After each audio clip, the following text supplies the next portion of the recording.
notre candidat numéro 13, François Rothenberg. On peut l'applaudir.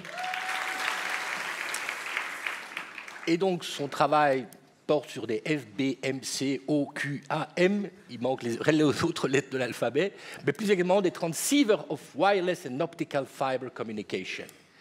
Mais pour nous ce soir, il va nous l'expliquer avec un titre plus simple. 3G, 4G, 5G, attention à ne pas perdre le fil, ou en fait si. Est-ce que vous êtes prêts? Je suis prêt. 3, 2, 1...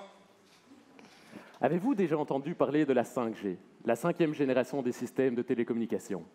Être toujours plus connecté à vos réseaux sociaux favoris, Facebook, Twitter, Instagram, Snapchat, pouvoir contrôler votre machine à laver depuis votre smartphone. Est-ce que ça ne vous fait pas rêver? En fait, moi, pas trop. Mais la 5G, c'est pas que ça.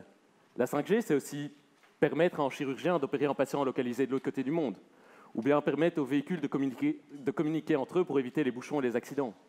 Ce qui est sûr, c'est que ce nouveau type d'application se traduira par des défis techniques extrêmes, en termes de densité d'appareils connectés, en termes de rapidité et en termes de fiabilité. Pour satisfaire ces défis, il faudra introduire de nouvelles technologies de communication par rapport à celles actuelles. Mais au fond, comment est-ce qu'on communique? L'être humain, par exemple, utilise le langage pour mettre en forme ses idées, c'est-à-dire donner une forme concrète à une information de nature abstraite.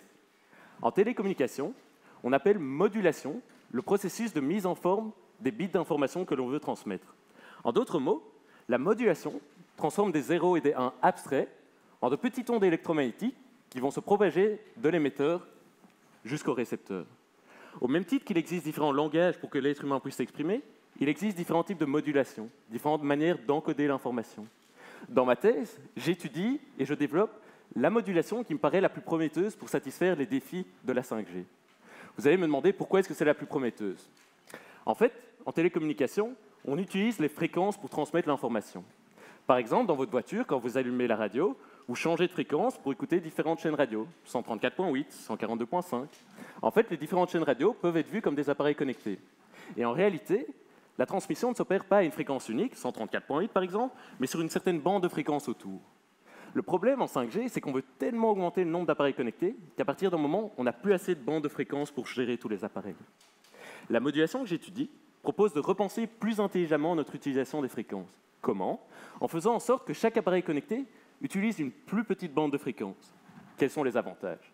Si on prend l'exemple des chaînes radio dans la voiture, où en fait chaque chaîne radio peut être vue comme un appareil connecté, on peut sur une certaine bande de fréquences mettre un plus grand nombre de chaînes radio, c'est-à-dire une plus grande densité d'appareils connectés. On peut avoir plus de rapidité car on utilise mieux les fréquences et en les gaspillant moins. Et on peut également avoir plus de fiabilité. Pourquoi? Parce que les différents appareils sont mieux localisés en fréquence et n'interfèrent pas les uns avec les autres. Mon travail au quotidien dans ma thèse consiste à étudier comment s'applique cette modulation dans des scénarios 5G typiques. Par exemple, j'ai étudié le cas des communications à haute mobilité, comme les trains à haute vitesse. J'ai développé des algorithmes de synchronisation qui permettent de gérer des utilisateurs se déplaçant à plus de 400 km/h, ce qui constitue un sacré défi technologique. Oups, sur ce, je viens de recevoir une notification. Je vais devoir vous laisser. Ma machine à laver vient de finir de tourner.